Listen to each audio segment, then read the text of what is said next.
A very good evening. You're watching India Global. I'm Gauri Dwivedi. Let's start the show with headlines this evening. First up, US President Donald Trump comes good on his immigration promises during his election campaign. His executive order targets not just illegal but legal immigrants in the US. Ending birthright citizenship hits the large Indian American community very significantly that are on H1B visas. We decode this on India Global.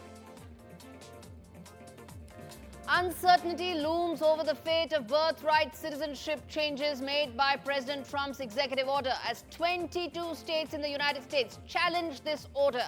Will the matter go all the way to the Republican-leaning Supreme Court?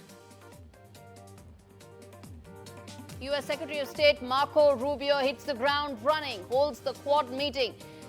First Quad meeting in less than 24 hours of Senate confirmation. The meeting signifies Trump administration's focus on addressing the China challenge. As ties with India nosedive, Bangladesh looks to strengthen its relations with China. UNICEF's foreign minister is in China to significantly boost its relationship. The move signals further strain in the New Delhi-Dhaka relationship, which has suffered significantly after UNICEF's interim government mainstreamed radical and extremist Islamist elements in Bangladesh.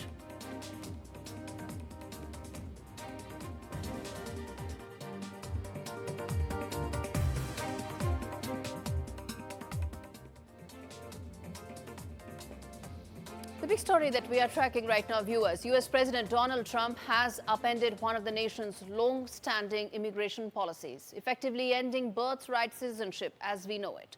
Under his new executive order, Trump claims the 14th Amendment has been misinterpreted, saying it has always excluded those born in the U.S. who are not under the jurisdiction of the country at the time of their birth. The implications are grave. Millions of children born to parents on temporary visas would no longer have the automatic right to citizenship. The new directive specifically targets children born to individuals in the U.S. under these circumstances. First being that we are playing out on your screens, a mother unlawfully present, a father not a U.S. citizen or permanent resident, or those whose parents' presence is only temporary. This means children born to H1B visa holders, student visa holders, or even tourists could now find themselves without the citizenship they once assumed was theirs by birthright. This move hits hard, especially the Indian American community, which now comprises over 5.4 million people in the U.S. Nearly two-thirds of these are first-generation immigrants. As their numbers rise, this decision has sent shockwaves through the families who came to the U.S. for work, study or tourism, only to find their children's citizenship status now in grave jeopardy.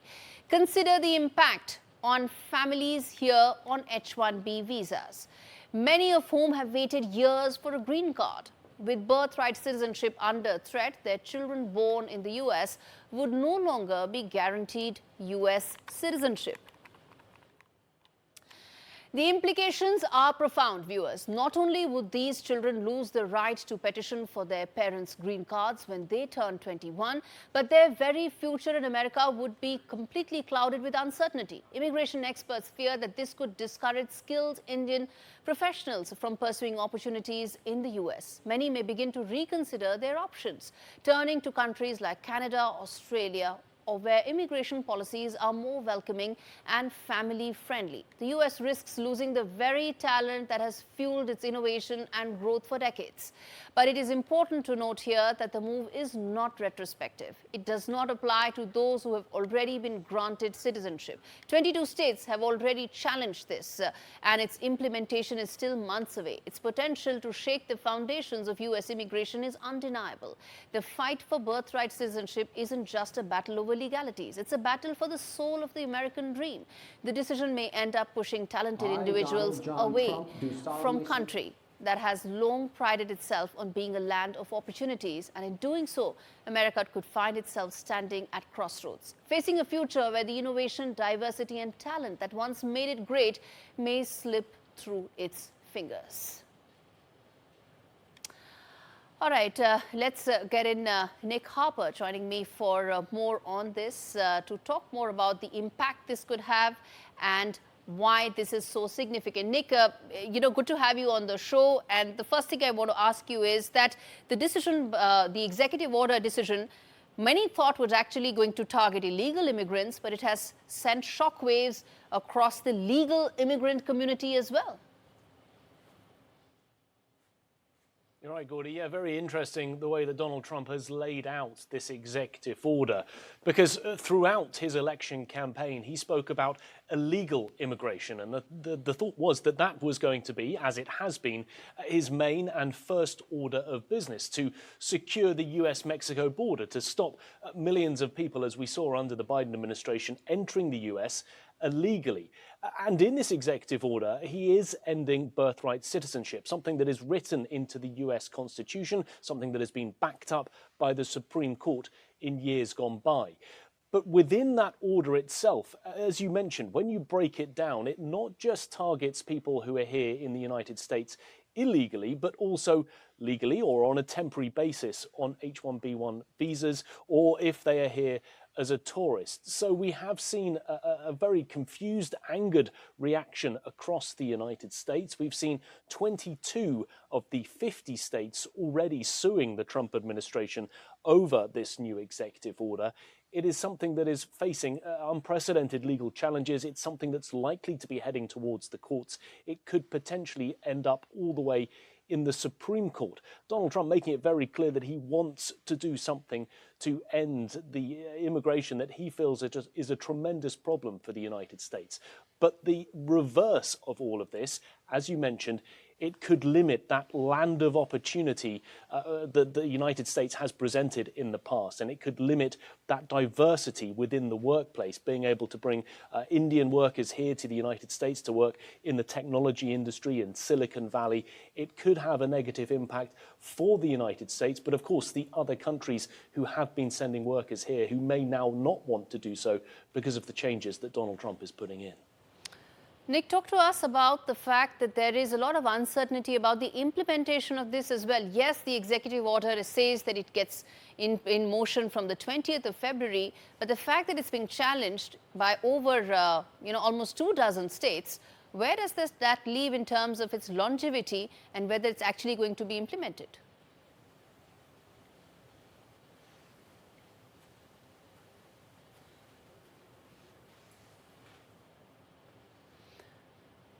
Nick, is my voice reaching you?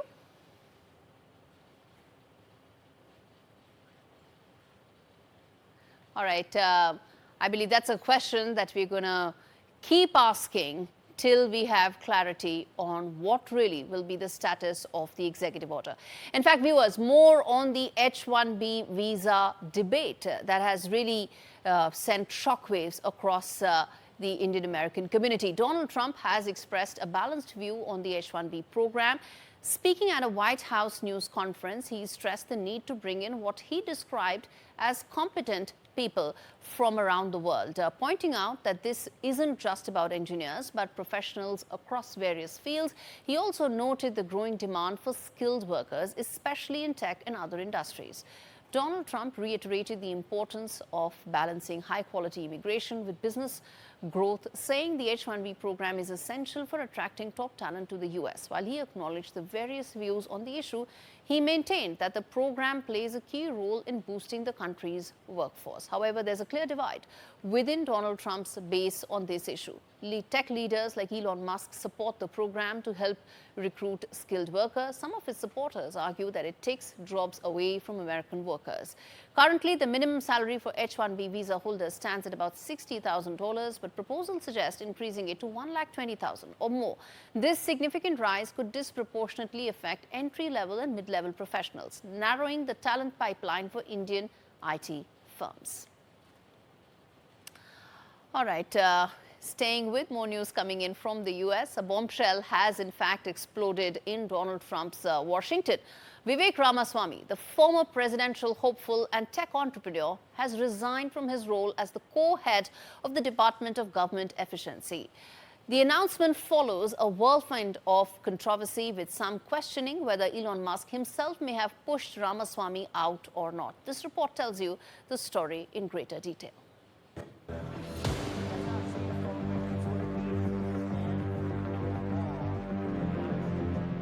Have Donald Trump and Elon Musk dumped Vivek Ramaswamy? His surprise exit from Doge and sudden disappearance from Trump 2.0 events comes on the heels of his bold and controversial comments on X. On December 26th, Ramaswamy blasted American culture, calling it mediocre and accusing companies of prioritizing foreign engineers over American talent. Reports indicate his words hit a nerve, not just with critics, but with some key figures in Trump's inner circle. So did Musk pull the strings? The tension had reportedly been brewing for months. Musk, focused on government reform, reportedly wasn't thrilled with Ramaswamy's leadership style or his deviation from Doge's mission. With Ramaswamy now out, Musk is firmly in control of Doge. But Ramaswamy's departure also adds fuel to the fire, raising ethical concerns about program structure and its potential conflict of interest. With legal challenges already dogging Doge, Musk's leadership is under a microscope. The program, which aims to slash up to $2 trillion from federal costs, is facing scrutiny over its transparency and whether it violates federal advisory rules. For Ramaswamy, the resignation marks the end of one chapter and the beginning of another. Now setting his sights on Ohio, he's preparing for a gubernatorial run in 2026, following the term limits of current governor Mike DeWine. It's clear that Ramaswamy's exit from Doge wasn't just about government reform, it's about setting the stage for a comeback in the heart of America. But with legal battles brewing for Doge and Musk's vision for government efficiency in flux, the future remains uncertain. With Musk at the helm, Doge will continue its ambitious mission, but will the push for reform spark new legal and political headache? And as Ramaswamy eyes a political future in Ohio, the question remains, was his exit from Doge a strategic move or a forced one? For now, all eyes are on Ohio and Washington, where the stakes are sky high and the players are ready to make their next move. All right, we're slipping into a quick break. On the other side, Israel's top military leadership is grappling with the fallout from the catastrophic October 7 Hamas attack. We find out why. Stay with us.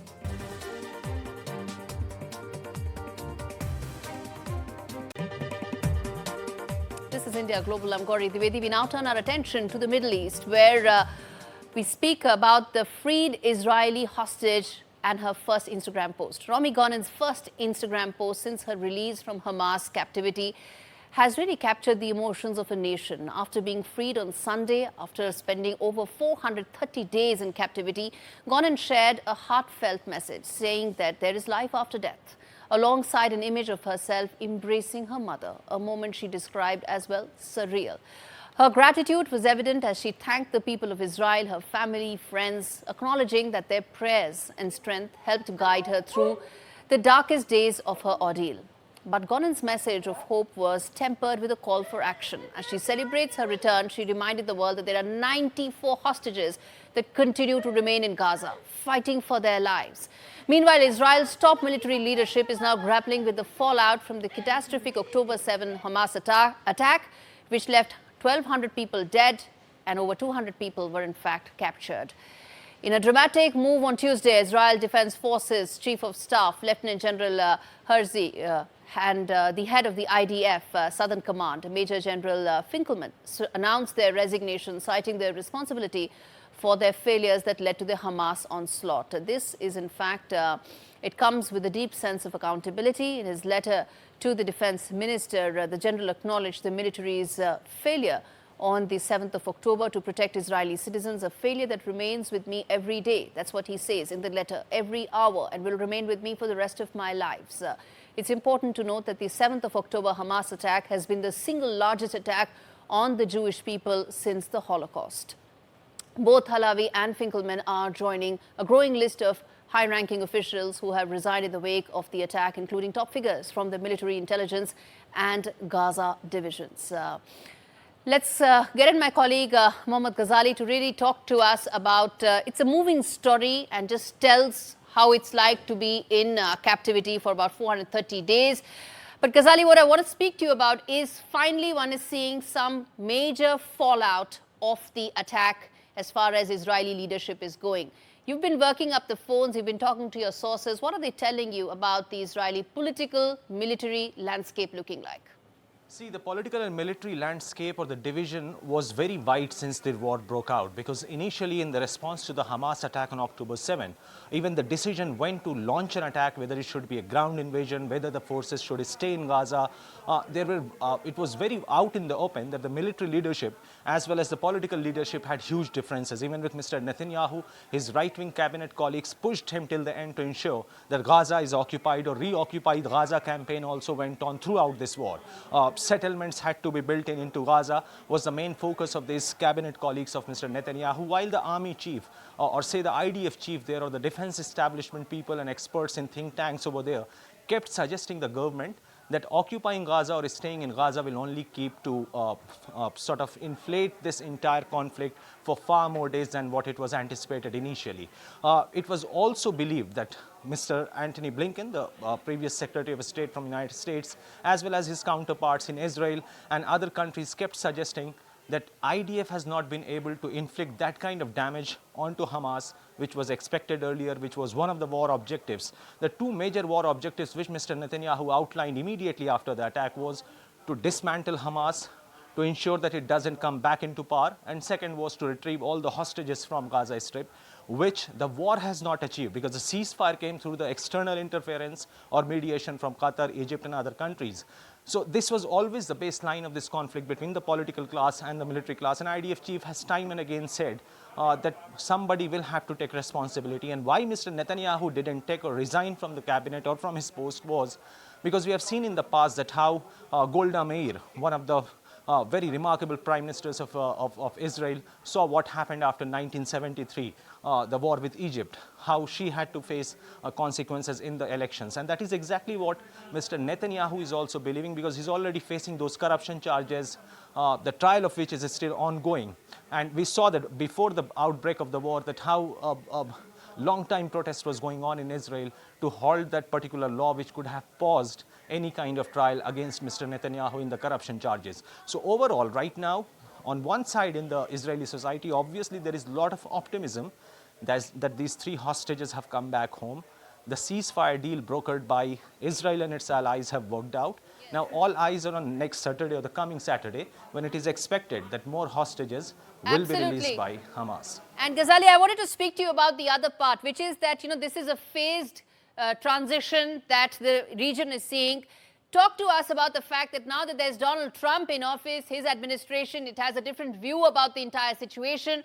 How will that impact Israeli political landscape, and will that have an impact on Benjamin Netanyahu, his government, as well as the military? See, except Jimmy Carter as the United States president, all the presidents after him or before him have been very supportive of Israel. Even Mr. Biden, Mr. Trump, Mr. Obama, they have all been very supportive of Israel's policies in its own territory as well as in the occupied territory. And as rightly you pointed out, Mr. Trump was the first one to sort of declare Jerusalem as the capital of Israel, while Jerusalem is a disputed territory as per the international law. Second, he was the one who was the architect of Abraham Accords to bring more Arab countries, or to sort of bring them on the table to recognize Israel as a state, establish diplomatic relations.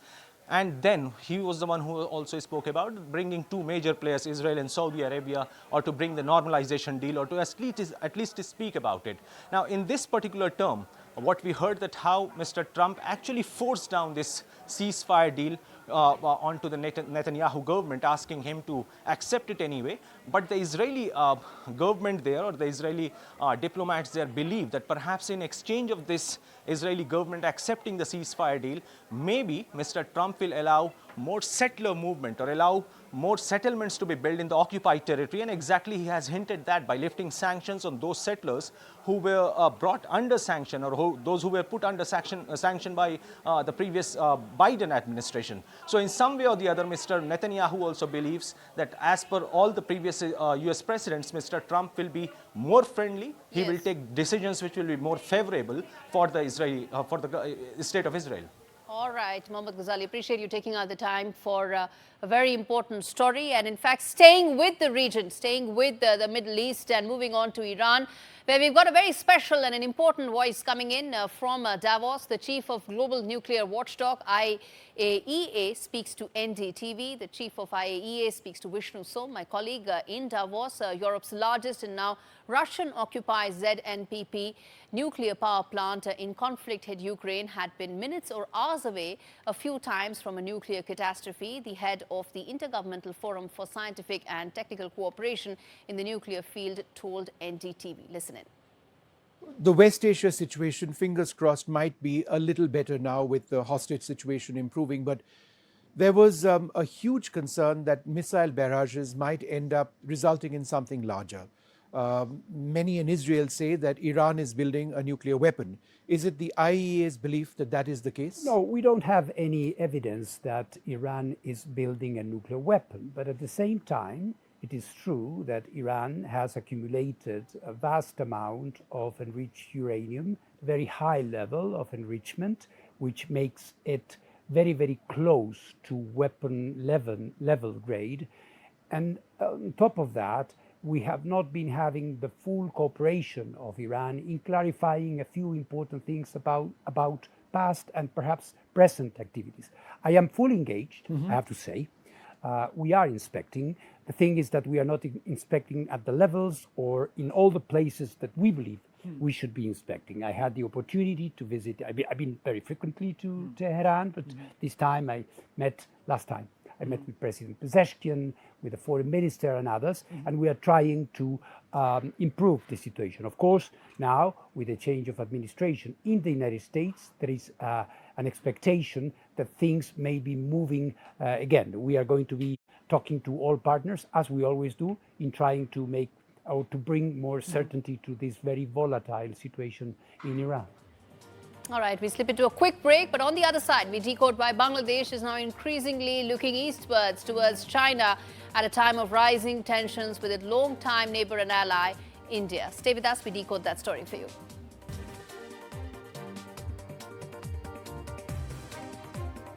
This is India Global. I'm Gauri Dwivedi. We now turn our attention to what's happening in South Asian geopolitics. Dramatic shift is underway. Bangladesh is increasingly looking eastward, seeking closer economic and diplomatic ties with China and other East Asian powers. The pivot comes at a time of rising tensions with its long-time neighbor and ally, India. Bangladesh's interim government and its advisor for foreign affairs, Tauhid Hussain, is currently in Beijing, during which he will hold talks with his Chinese counterpart, the Chinese Foreign Minister Wang Yi. But as Bangladesh seeks to diversify its international relations, the relationship with India remains under strain. Tensions have flared over political instability in Dhaka, particularly surrounding the controversial exile of Bangladesh's former leader Sheikh Hasina. With the interim government under the fire amidst concerns over the safety of Hindus in Bangladesh, diplomatic efforts have failed to heal the rift. The diplomatic and political crisis deepens with the ongoing issue of Hasina's extradition. Bangladesh has issued a formal request for the return of its former prime minister, who faces charges of crimes against humanity and genocide in the International Crimes Tribunal. Asif Nazrul, who is Bangladesh's law advisor, warned that India's refusal to comply would be a violation of the extradition treaty between the two countries. In fact, Bangladesh is now exploring international support to pressure India into handing over Hasina. The country has already issued a red alert for her return, while diplomatic efforts have intensified. Amidst this political turmoil, the interim government is struggling to restore law and order, following a violent student uprising that led to Hasina's ouster. As Bangladesh turns the gaze eastward, the shifting alliances and rising tensions with India are set to mark a pivotal moment in the region's political landscape. Let's get in Saurabh Gupta joining me live from Kolkata to give a sense of how things are looking right now for Bangladesh. Saurabh, every day there is fresh news coming in from Dhaka indicating that the nosedive that has happened in relationship with India, there seems to be no upside to it right now. In fact, the trip to China comes at a time when there's no effort being made by Mohammad Yunus's government to restore relationship with India. That's shocking. Yes, it is, and if we've been following some of the agreements, some of the announcements that are being made during the bilateral visit, the devil lies in the details actually, because if you see, there are two things that actually caught my eye. One is, of course, the river water data sharing agreement. Now that's something that's been a bit of a problem even between India and Bangladesh, even during the Hasina regime, and that is something that Bangladesh and China seem to be moving forward on, whereas with India that seems to be largely on the back burner. Even though, and one more thing to touch upon is that it's not as if Prime Minister Sheikh Hasina did not visit China. Even she did. But what seems to be the sense that one seems to be getting is that India was still very reassured about India's strategic interests, even with that visit. But in the current scenario, perhaps it would be a little more discomforting for those watching the India-Bangladesh relations space. Apart from that, another thing that seems to have stood out is this whole exchange of patients or medical facilities, I beg your pardon, for those from Bangladesh in China. And apparently hospitals are going to be designated in Kunming for Bangladeshi patients. And we know a lot of Bangladeshi patients travel to India for treatment. A lot of them travel not just to Kolkata, but also to cities like, Bengaluru, Hyderabad, and, other places in southern India for treatment. So those are things also that perhaps one sees that China seemed to be making also inroads in those spaces. And till now, largely Bangladeshi patients would travel to India, but there seems to be now hospitals designated in Kunming, and also China setting up hospitals in Bangladesh, and also the fact that the river water sharing data agreement is something that again is something that has been a part of India-Bangladesh ties as well, but China seems to be moving in on that as well. So yes, there is a lot of concern in that space. For those who watch that space, these seem to be moves that China is making. Also, a concession on debt is something that is also being talked about. So all of these things are on the table, and this is why those who watch India-Bangladesh ties closely seem to be viewing these developments with some amount of concern. Saurabh, Bangladesh also has very large amounts of Chinese investments. In fact, China is the largest investor in Bangladesh. At a time when the country needs money, it needs money to restore everything from law and order to its export industry, it's quite natural it will lean more to China. And given the fact that Mohammad Yunus's government has mainstreamed radical elements, has elements in his government which are almost anti-India, what are we really looking at going forward here?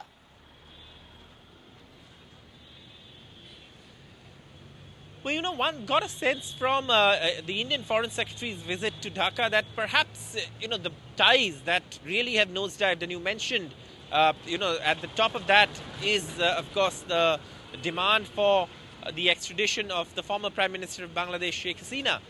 But there seemed to be a sense that other areas of the partnership, and the Bangladesh partnership, like we've been reporting on NDTV, is not just one issue. There are multiple issues and multiple sectors where this partnership takes place. For example, a few days ago, even when it comes to waterways, we had ships sailing, two places in Assam through Bangladesh waters. So it was seen as a step that perhaps the other sectors were not going to be affected so much, in India's strategic interests. Perhaps there would be, still salvaged. But with these developments, many believe that it seems that the situation, whereas which includes India-Bangladesh ties and the strategic interests of India, seem to be in a slightly more complicated territory at this point, especially with this visit and the announcements that are being made during this visit. All right, Saurabh Gupta, really appreciate you taking out the time to speak to us about a story that's so important for India's strategic calculus. Let's also now get in Ashok Sajjanar, former ambassador, joining me on the broadcast. Good to have you, sir. Talk to us about the cozying up of ties between Bangladesh and China at a time when Mohammad Yunus's government is making absolutely no efforts or limited efforts to restore the long-standing ties between India and Bangladesh. Yes, thank you very much, Gauri, for having me on your program.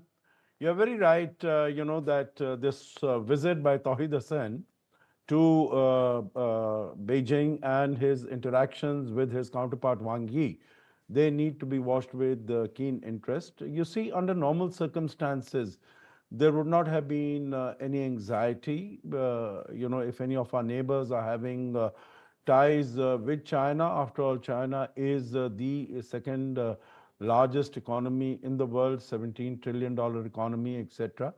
And it would be somewhat natural for countries to have economic relations, vibrant economic ties with that country. Even Sheikh Hasina, as your correspondent Saurabh Gupta was saying, she had, her government also had strong relations. In fact, defense relations also with China. But of course, there we were assured that our core security interests and strategic interests would not be compromised, that they would be taken fully safeguarded and they would be taken care of. Now, as far as the Muhammad Yunus government is concerned, that has come under a big question mark. And we know that as far as China is concerned, it is always fishing in troubled waters as far as our neighbors are concerned. It's trying to, the very strong connect between India, cultural, historical, linguistic, people-to-people ties between these countries and India. It has always trying to muddy the waters. And also the huge, the imperatives of interdependency that are there, because we have seen in terms of the support that India has provided to Bangladesh, more than $8 billion, under the neighborhood first policy. We have provided non-reciprocal, generous support, economic support in every sense. And we were assured during Sheikh Hasina's tenure of about 15 years, from 2019 till August last year, that our, as far as our borders are concerned, as far as Indian extremists are concerned, they would Indeed. not be given refuge. So that is under a question mark. So we really have to watch this space very, very closely. Yes. And take action accordingly as the situation develops. And it also comes at a time when Bangladesh desperately needs funds. Its economy is going through a really bad patch. Its biggest money spinner, which is the textile industry, is facing a major slowdown. Its law and order is completely out of control. All that requires money, requires funds. How much do you expect China to swoop in to take greater control and leverage of the Bangladeshi economy? Okay, there are two things here, Gauri. Number one, China has deep pockets. And that is why we've seen, whether it is under its Belt and Road Initiative or its other programs, it has gone out of its way. You look at Pakistan, where its strategic interests are involved, then, basically those are strategic investments. They are not basically governed by economic considerations as to how, certain projects are going to make profits or not. So it has the capacity. Number two is, as we saw in the case of Sri Lanka in 22, that it is not going to sort of, go out of its way to help out a nation with very generous support. You would recall that in 22, it was India which had to come to the support, which had to come to the aid of Sri Lanka, although it was facing shortages, whether it was of energy, whether it was of fossil fuels, medicine, food, every sense of the word. It was, it didn't have any foreign exchange reserves because, number one, COVID-19 pandemic had hit it hard. And then number two, in 22, we had the Russia-Ukraine conflict. Yes. And a couple of its industry, whether it is tourism or export of tea and textiles, those had suffered. It was India that came to its support even before the IMF had come to its support. Exactly. So we'll really have to wait and see as to how China also assesses. I think under the circumstances that China will come to some extent, try to bail it out from its very precarious situation that Yes. Bangladesh finds itself in. But I think a long-term strategy, I would still imagine, like you've seen Sri Lanka, you've seen Maldives, you've seen even now Afghanistan. All that China will do, Ambassador Sajjanar, is give loans, no write-offs, no grants, no aids, no write-offs, only more loans. And exact is, its consideration, exact its price from there. There are no Exactly. free meals as far as no free lunches as far as Absolutely. China is concerned. So Absolutely. You said that that right, Ambassador Sajjanar. I'm completely out of time. Thank you so much for taking out the time to always a decode pleasure. what's happening in Bangladesh. On that note, we slip into a very short break. On the other side, we find out why the 4 Quad countries have reaffirmed their commitment to a free and open Indo-Pacific and what this means for China.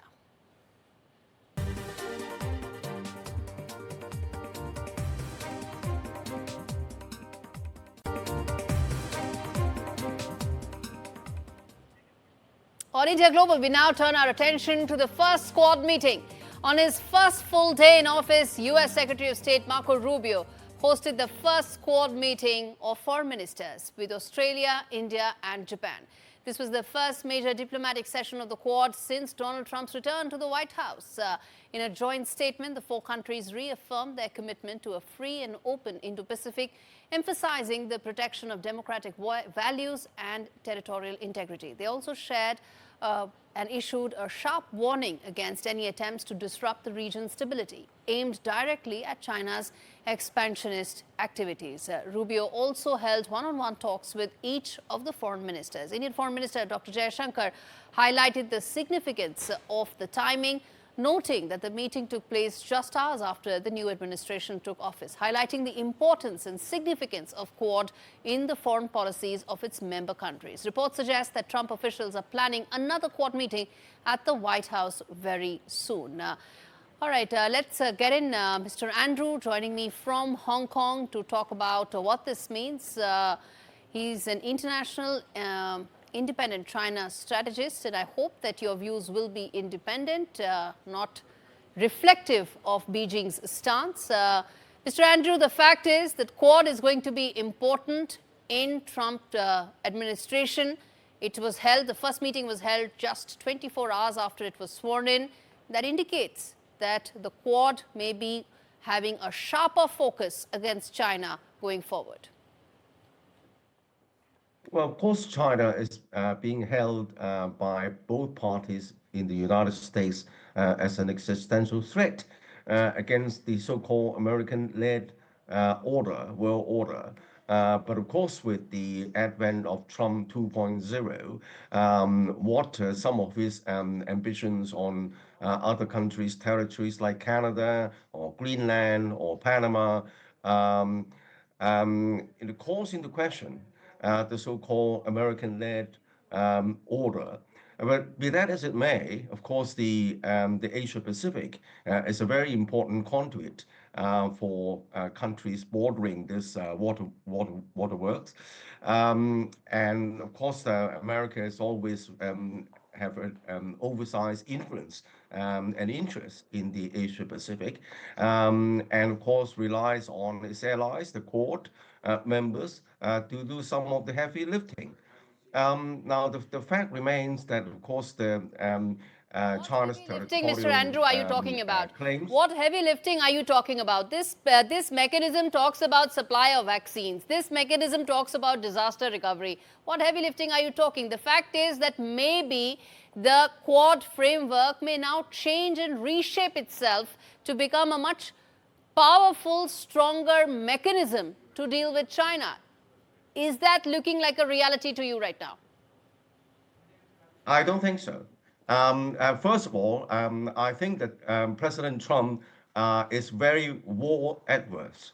Of course, his cabinet is much more compliant cabinet compared with his Trump 1.0. So what dictates the foreign policy is not so much the Secretary of State, but Trump himself largely. But you can see that on day one, his withdrawing from the world institutions like WTO and the climate Paris Agreement on the climate, but also even before he took office, the first global leader he chose to speak by phone and request the speaking by phone was President Xi. That was before his inaugural. Yes. Suggesting that he probably wanted to recalibrate his relationship with China. And I don't think he wants to up the ante on China. But as far as China is concerned, Yes. the freedom of navigation, in fact, is in very much China's national interest, because China depends on the openness of the sea waterway Okay, for Mr. its Andrew, trade, for its international trade very and rich import for of somebody to materials. talk about freedom of navigation from China's point of view, given the attacks that Philippines has faced, Indonesia has faced, the entire ASEAN countries, most of them have faced. But thank you for your time.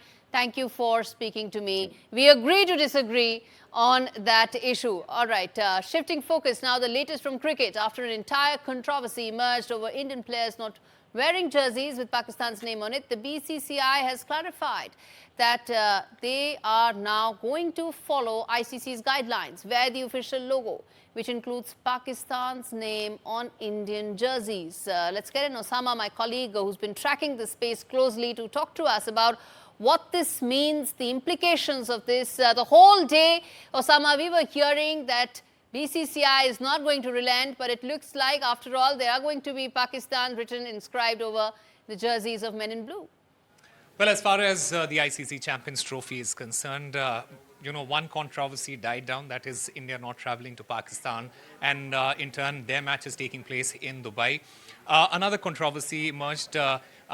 There were multiple reports that BCCI has in fact refused that Indian team players will not be wearing the jersey with the official logo that has the host nation, in this particular case, Pakistan's name on it. But the BCCI secretary, Mr. Saikia, he has now clarified BCCI's stance, saying that India will follow all the ICC guidelines, including the clothing guideline, which says that all the participating nations have to wear the official logo, and that also has the host nation's name on it, and in this particular case, Pakistan. So that controversy that has been going on for the entire day, the BCCI has come out and clarified. Remember, there have been multiple controversies related to the ICC Champions Trophy. One of them is the pre-celebration part of it, where all the team captains, they are supposed to be in Pakistan for the photo op and all the formalities that leads up to the actual tournament. And Rohit Sharma, the Indian captain, the BCCI has said that he will not be traveling. Instead, the BCCI had also requested the ICC to shift those entire, pre-match formalities to Dubai, but the Pakistan Cricket Board has not agreed to it. As far as the clothing guideline is concerned, remember, in all the past ICC tournaments that were held, say, for example, in India, the last ODI World Cup, or the T20I World Cup, which happened in Dubai, all the nations, they wore the name of India on their particular jerseys, and that has been followed since that time. And this is what the confusion was all about. The BCCI has now come out and said that, look, there is no confusion. Team India will be following all the protocols that ICC has set, and this also includes wearing the host's name on their jerseys. All right, we leave it there, Osama. Thanks much for bringing that story into perspective for our viewers. All right, we're speaking about clothing. Well, let's now take a look at this report that tells you all about the Milan Men's Fashion Week and which were the men who put their most fashionable foot forward. Take a look.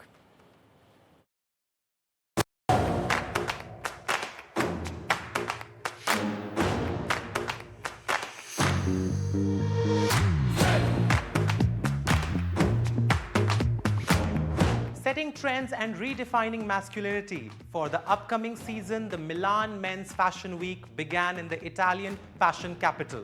Even though some may have described the Fashion Week schedule as low-key and cold this year, one big trend that dominated the runway was the mob husband aesthetic.